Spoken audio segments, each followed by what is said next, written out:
Hey YouTube, how's it going? Harry once again here with another repair for you DIYers. Today we are working on this Samsung back here. This one stopped cooling and we went ahead and did a little bit of troubleshooting. It ended up being a restriction. I know we just did a video on a restriction, but this has other steps, and this is kind of like how to find that restriction or how to find out that you have a restriction. So in the video it starts off a little bit slow in the fact that we're testing it, we're checking, and we let it sit for a day or so to see what it does, and it turns out to be a restriction, and I show you how to check a little bit stuff. So watch to the end, hope this helps, and don't forget to like and subscribe. It really helps out the channel. I want to thank all you new subscribers because we are over the 1,000 mark, and that is very good. I'm very happy for you guys. Shout out to Kevin up in Texas, I believe, who contacted us the other day. Thank you for your comments. Very much appreciated. And if you want a shout out in our next video, hey, leave a comment. Let us know that you want a shout out, and leave your name and what city you're from, and we'll give you a shout out in our next video. I want to see if we can get up to 2,000 subscribers by end of year. That would be really good. We're about 1,071, roughly 1,070. So let's see if we can get up to 2,000 by end of December, early January. All right, guys. Thanks. Hope you guys like this video, and see you in our next video. We are working on a Samsung refrigerator that's not cooling. Model number for this one is gonna be right here. So it's gonna be an RS263TDWP, and all of a sudden it just stopped cooling. So we're gonna see what's going on with this one. We went ahead and checked already. This one runs on an inverter board, which runs on 220 to 40 volts. We did check the computers, we checked everything. The compressor does seem to be running when I turn it on. Let me plug it in so you guys can see real quick. So the compressor does seem to be running, it's just not cooling.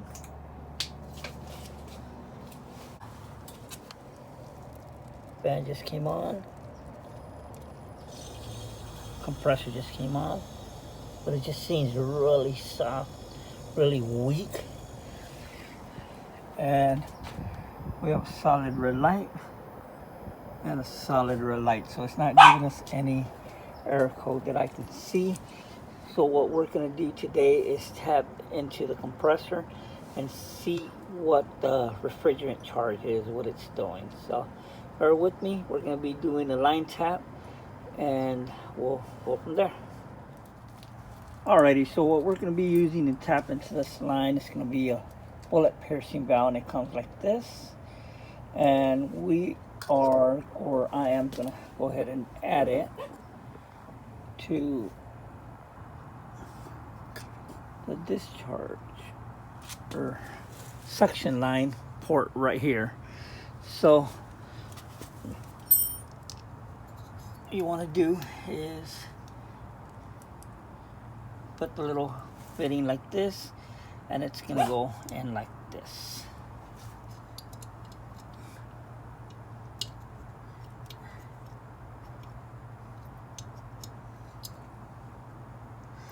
And you want to make sure that the little pin is all the way up. This one's down because it is one that I used before, so I mean there's no reason to keep buying them if they're still good. So make sure the little pin is up.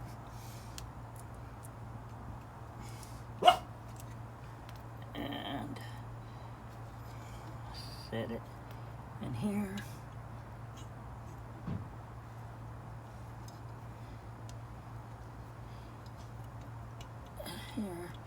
And we're going to tighten it with the little Allen wrench.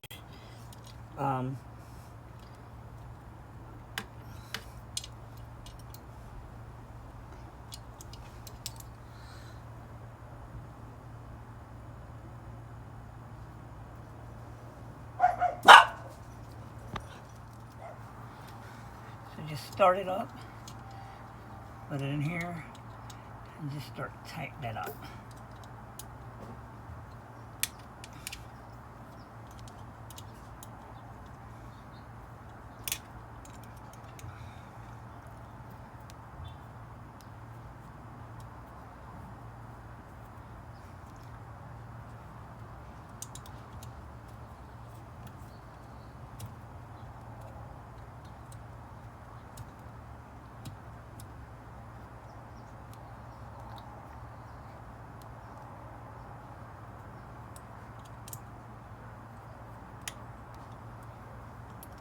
So just tighten it up. It needs to make sure you're really tight because you're going to be piercing that little piece of copper.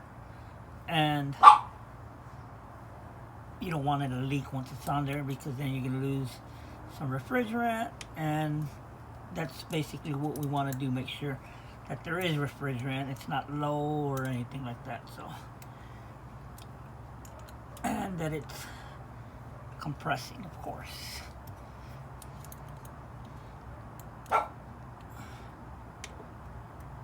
These come very, very handy, so you can open up the system, and also for recovery, of course.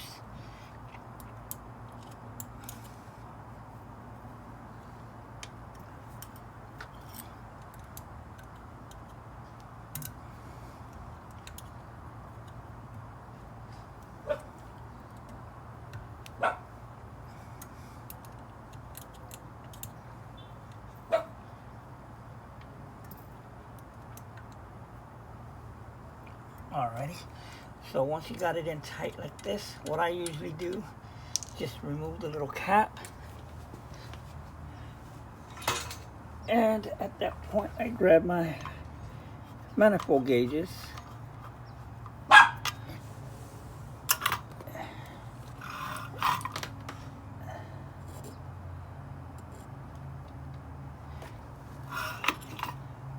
and go ahead and just put it in here.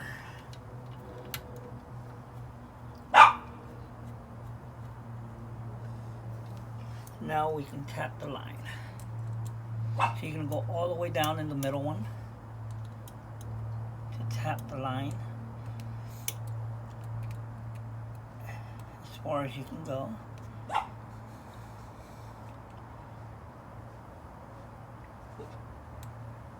Basically, it's going to make a little pin-sized hole in the copper line, allowing us access to the refrigerant. Now that you tapped it, go ahead and go backwards.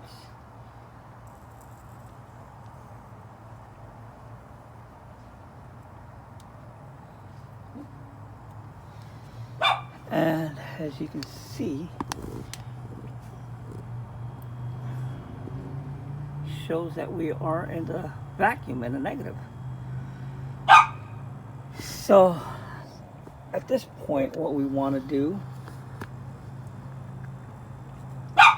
is, for whatever reason, this refrigerator ran or leaked out the refrigerant, so that's why it's not cooling at this point. So there's a couple ways we can do this. Now that I have a tap, I can actually add refrigerant into the system and then see what it does. If after adding some refrigerant it keeps coming into a vacuum, then I might have a restriction in the capillary. In the capillary right here, in the filter dryer capillary. But we won't know until we actually check this. So I think right now what we're going to do is just give it some refrigerant, see what it does. If it's just low on refrigerant, then we're going to replace the filter dryer and add a service port and see what it does from there. So hang on. Alrighty, so I'm back. So this refrigerator uses about 7.76 ounces, almost 8 ounces, 7 ounces and 3/4.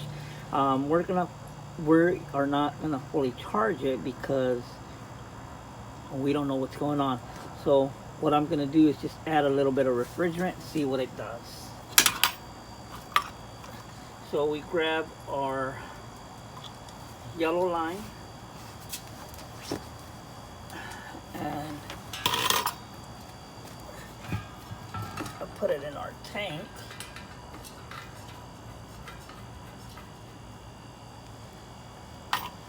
Make sure our gauges are closed. Open it up and we purge it. We got that out and add a little bit.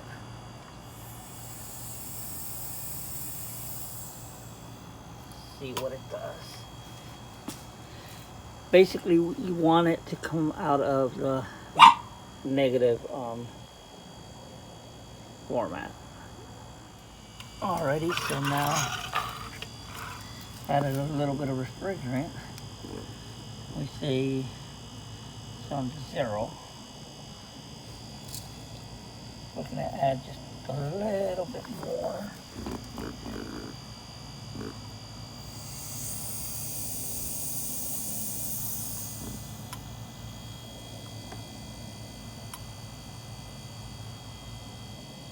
Try to get to about 5 psi.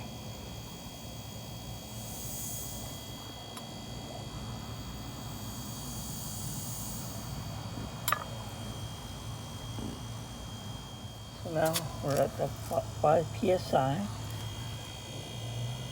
And the line's actually starting to feel warm.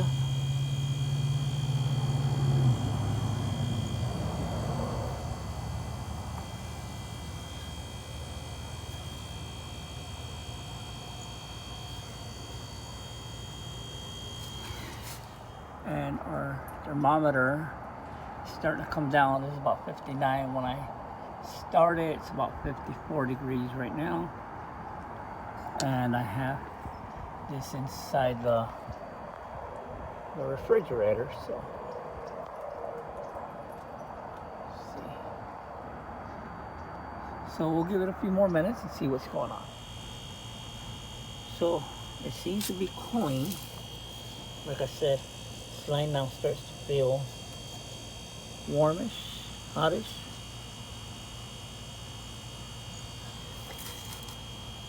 So for whatever reason, we're just low on refrigerant in this case.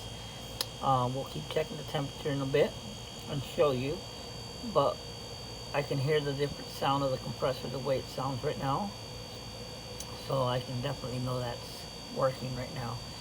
So I think the solution at this point for now is going to be to recharge this to the factory specifications. And we're going to go ahead and replace the filter dryer. And we're going to purge the line, make sure there's nothing stuck in here. And add a service port right here. And charge it. Like I said, it takes 7.76 ounces, so we're going to go ahead and do that. Compressor is running. And it does seem to be cooling. So that's going to be our solution for now. That looks like that's it.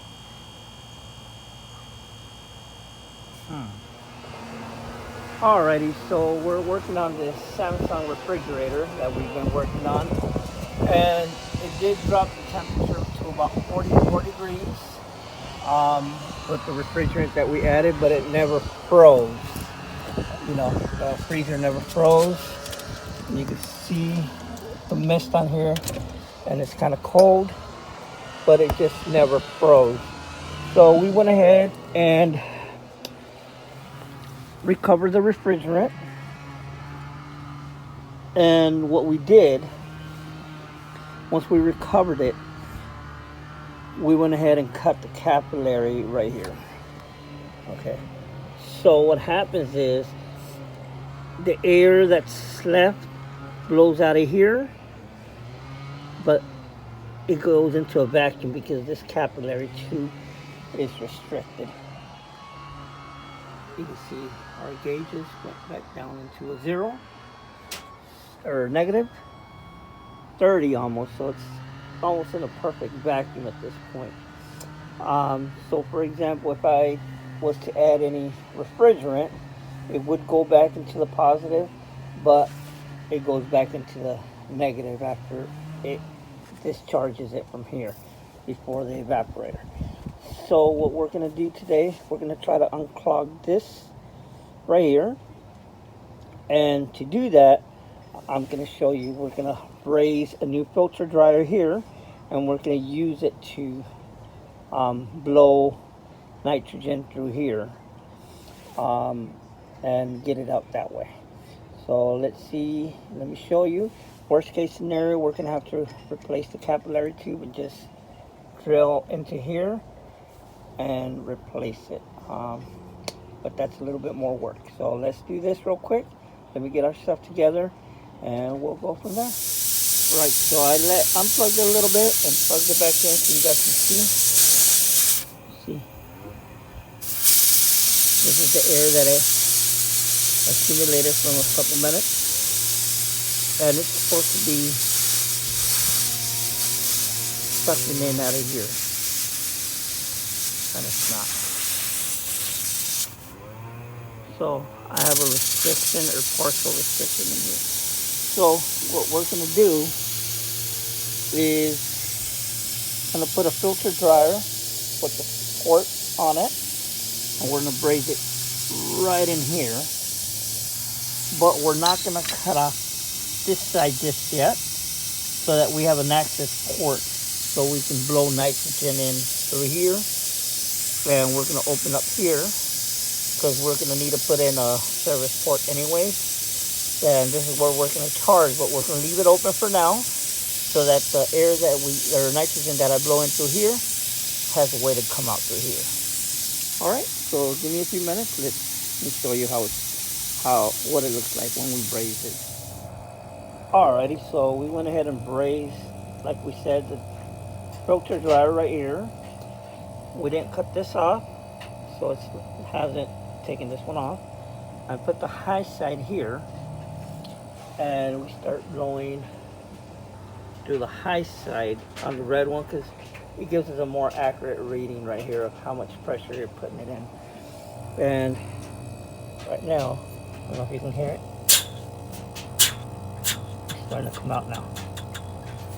So you want to leave that for a few minutes until you kind of get more of a constant flow. Now it's not going to be a lot. Keep in mind that it's being reduced into the capillary tube, so only so much goes in at a time. But we're putting in about 175 psi, which is a little bit over. But we're having issues here, so we want to go ahead and clear this tube out. You can hear it.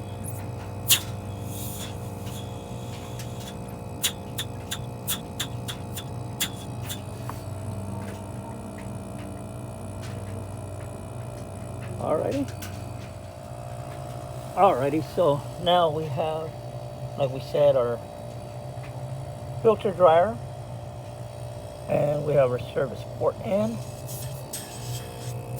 you can hear that constant airflow. So our tube is pretty much cleared, so it should be fine now. Like I said, it wasn't a bad restriction, but it was enough to where it was not freezing. The refrigerator section was okay, but we noticed that everything had defrosted, so we went ahead and did a little bit of troubleshooting as far as what was going on. When we started, we added that bullet piercing so we could check pressures, and if you guys recall, it was in negatives, and we added a little bit of refrigerant, went back into the positives, and then came back down to the negatives. So we determined that it was a restriction that was having an issue here. So hope that helps. At this point, what we're going to do is braze this on here, pull a vacuum and charge it, and go from there. Alrighty, I'll be right back. Let's get this brazed up. Alrighty, so this is going to be the end of the video. Just wanted to show you what it looks like. So we went ahead and brazed the filter dryer to the right here and to the capillary service port, and we have currently went ahead and pressurized it to 120. So we're just going to let it sit like that, just to make sure we don't have any leaks. I'm going to do a bubble check right now, but everything seems to be good. Can't hear anything, and the refrigerator is good to go. Hope that helps in the troubleshooting for restricted capillary tubes or restrictions in the system. Hope you liked this video. Hope it was helpful. Don't forget to like, subscribe, share it, comment. Any feedback is good. Hope you guys like it. Remember, this is for DIYers, so I'm trying to make it as simple as possible. Sorry if this video is a little bit longer than normal, but you can't really cut things out, you know, some of these steps. But anyways, hope you guys like it. Don't forget to share and like. Thank you.